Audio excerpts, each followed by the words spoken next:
All right. Premier League match week 7. Wow. You ready to dive in? Because Oh, absolutely, yeah. we are talking tactical surprises, unexpected heroes, and moments that make you question, like everything you thought you knew about football. Yeah. And thankfully, Yeah. we have Tips Moto's analysis to guide us. That's right. This past match week Yeah, was a whirlwind, let me tell you. it really was. Teams exceeding expectations, others stumbling, Yeah. and some really intriguing tactical battles. Okay, let's start with Fulham, Okay. pushing Man City to the brink at the Etihad. Right. Did anyone see that coming? Nobody. What's so fascinating about that is that Fulham didn't just get lucky. Right. They came in with a game plan. Okay. That 5-4-1 formation, that was no accident. Okay, so for those of us who aren't fluent in football formations, Right. break that down. Okay, so essentially it's a very defensive setup, Okay. but with a twist. Fulham used those 5 defenders to clog up the middle of the pitch, Right. forcing City wide. Okay. Then with 4 midfielders staying compact, they cut off passing lanes Wow. and made it so difficult for City to build anything dangerous. So they basically built a fortress. Exactly. Wow. But the real genius was how they used Adama Traore Okay. on those counterattacks. Hell, he was so fast. The pace, terrifying. And Yeah. this really highlights, I think, a key vulnerability for City, Okay. especially when Rodri isn't in the midfield. Hold on. So you're saying City without Rodri Yeah. is like a chink in the armor. Yeah. I mean, he's so important. So for those looking to place a cheeky bet, Yeah. should we be putting our money on teams with, like, pacey wingers when Rodri's out? It's definitely something to watch for, I think. Teams like Fulham showed that if you can exploit those spaces vacated by Rodri, Right. even City can be vulnerable. Yeah. But we have to talk about Fulham's missed opportunity. I was going to say. They had their chances Too many chances. to put the game away, I know. and they just couldn't capitalize. Hmm. It's true. Those missed chances, they were painful to watch. Yeah. Speaking of missed chances, Okay.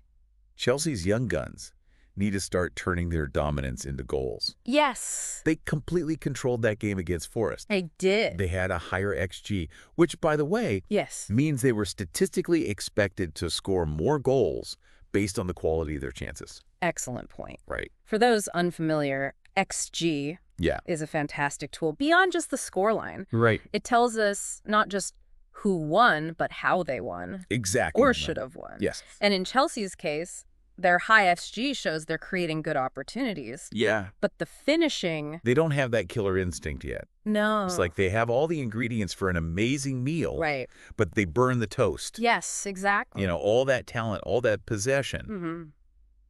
and they still walk away with a draw. It's a head scratcher for sure. It really is. Absolutely. Now, on to a team that had no problem finding the back of the net. Okay, who's that? West Ham under Lopetegui. All right.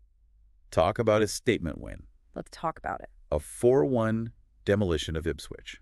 Oof. 13 shots on target. Yeah. That's not just winning. No. That's sending a message. It certainly is. Right. West Ham under Lopetegui looks like a completely different beast. It does. And this wasn't just a fluke. Right. Their XG of 3.0 tells us they weren't just getting lucky. Oh. They were consistently creating high-quality chances, Okay. which suggests a more potent and organized West Ham under Lopetegui's guidance. So we're witnessing West Ham finally living up to their potential. Perhaps. Is this the year they become a serious contender for a European spot? The signs are incredibly promising. Yeah. Lopetegui seems to have instilled a newfound sense of belief and attacking intent. For sure. They were clinical, ruthless even, against Ipswich. They will. But consistency will be key. Right. Can they maintain this level of intensity week in, week out? Yeah. That's the million-dollar question. That is the question. Yeah. But while we're on the topic of teams exceeding expectations, Okay.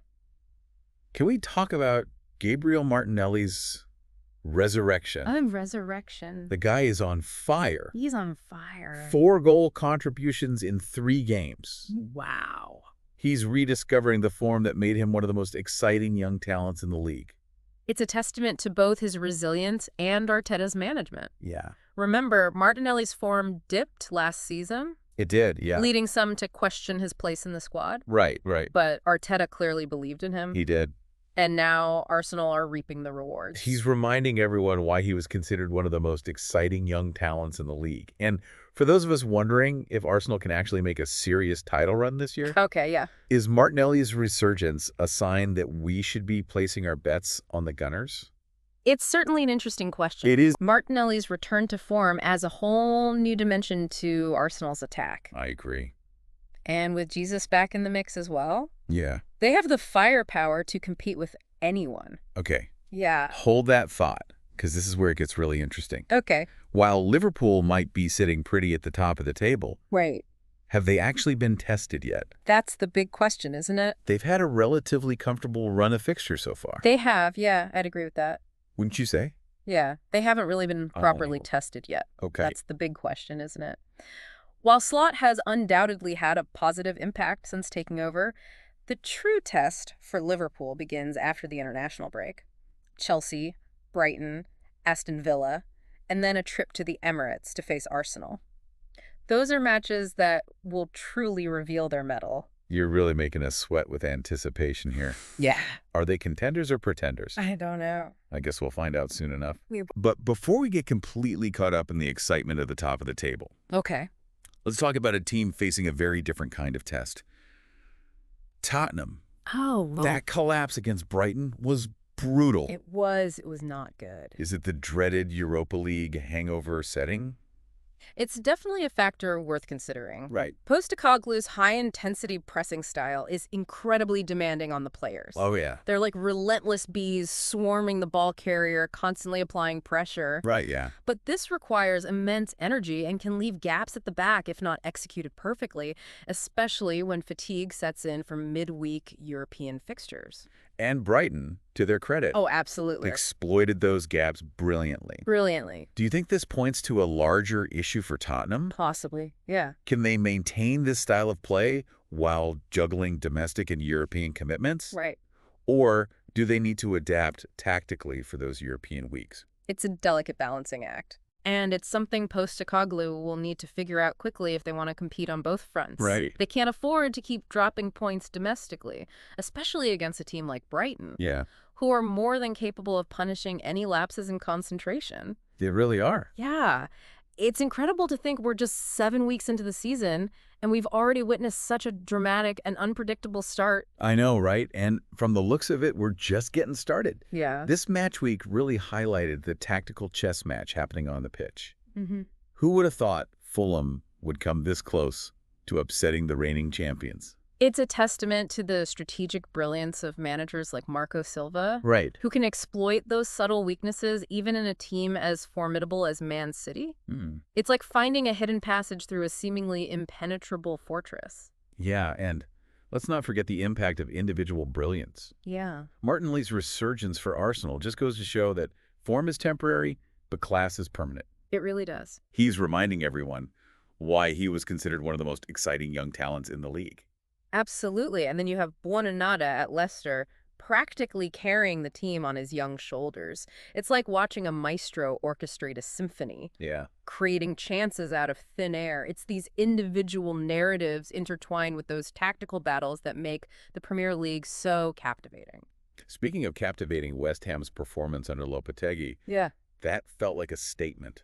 Are they finally living up to their potential? The signs are certainly promising. Lopetegui has instilled a sense of belief and attacking intent that was missing before. Totally. Remember that XG of 3.0? That wasn't a fluke. They were relentless in their pursuit of goals. It's amazing how quickly things can change in football. Mm-hmm. 1 minute you're celebrating a clean sheet, the next, you're left wondering where the goals have gone. I know. Just ask Manchester United fans. Oh, dear. Their situation is a prime example of how crucial it is to find the right balance you can have a head to be from. A rock-solid defense, which they've clearly worked on under Ten Hag. Yeah. But if you can't convert chances at the other end, you're ultimately limiting your potential. 100%. It's a classic case of 1 step forward, 2 steps back. Yeah. But hey, at least someone's figured out the whole scoring goals thing, right? Leicester City fans? Facundo Buonanotte. He's like a breath of fresh air for Leicester City. His emergence has given them a much-needed boost, and that partnership he's forming with Vardy that has the potential to be truly special. It just goes to show that sometimes all it takes is a spark of individual brilliance to ignite a team's fortunes. For sure.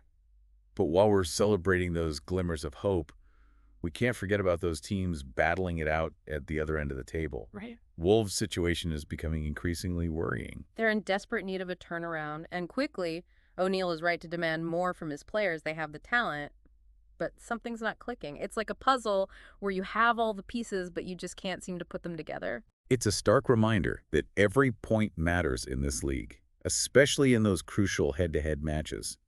Every game is a battle, a test of character, and a chance to write a new chapter in this ever-evolving story of the Premier League. Absolutely. And that unpredictability is what keeps us on the edge of our seats week after week. But before we get too caught up in the drama and excitement, let's remember what this deep dive is all about, going beyond the surface, uncovering those hidden tactical nuances that separate the diehard fans from the casual observers. It's about understanding the why behind the what. It's like having a backstage pass to the biggest show in town, getting insights from the best in the business. Precisely.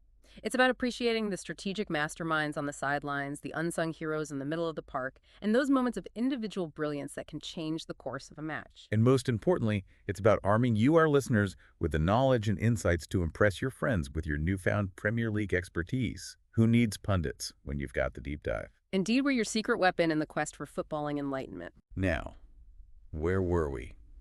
Ah, yes. The curious case of Tottenham's European hangover.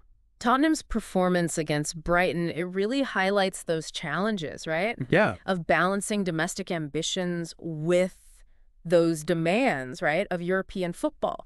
It's like walking a tightrope. Totally. One wrong step and it all comes crashing down. And it's not just about the physical fatigue either. No. It's the mental strain as well. Absolutely. Constantly switching focus between competitions. Yeah.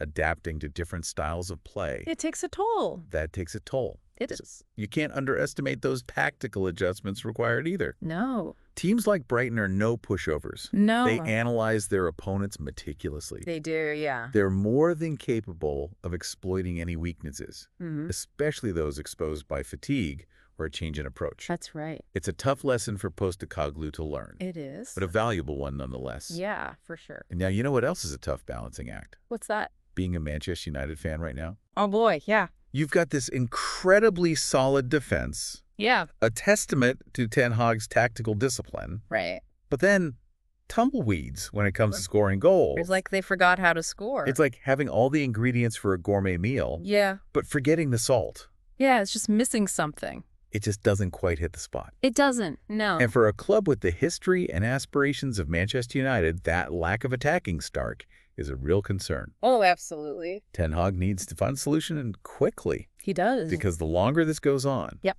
the more pressure they'll face. Yeah, the pressure will mount. But hey, at least some teams have figured out that whole putting the ball in the back of the net thing, right? Sure. Leicester City fans, am I right? Facundo Buonanotte. What a player he's been for Leicester, injecting some much-needed energy and creativity into their attack.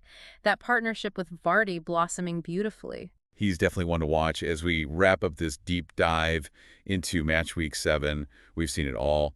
Tactical masterclasses, individual brilliance, surprise results, and the ever-present drama of the Premier League. It's why we love it. It is why we love it. Yeah. Any final thoughts? This match week was a stark reminder that the Premier League is a marathon, not a sprint. It's about navigating those unexpected hurdles, adapting to challenges, and constantly evolving. Couldn't have said it better myself. Teams that can find consistency in their performances, maintain that balance between attack and defense, Right. and of course capitalize on their opportunities. Yeah. Those will be the ones who come out on top. As always. As always, this league, anyone can beat anyone on any given day. That's the beauty of it. That's the beauty of it. And that, my friends, is what makes it so incredibly exciting. Keeps us coming back for more. It does. It keeps us coming back for more. So to all our listeners out there, keep those tactics sharp, those predictions bold, and never underestimate the power of a good deep dive. Until next time. So true. See you next time.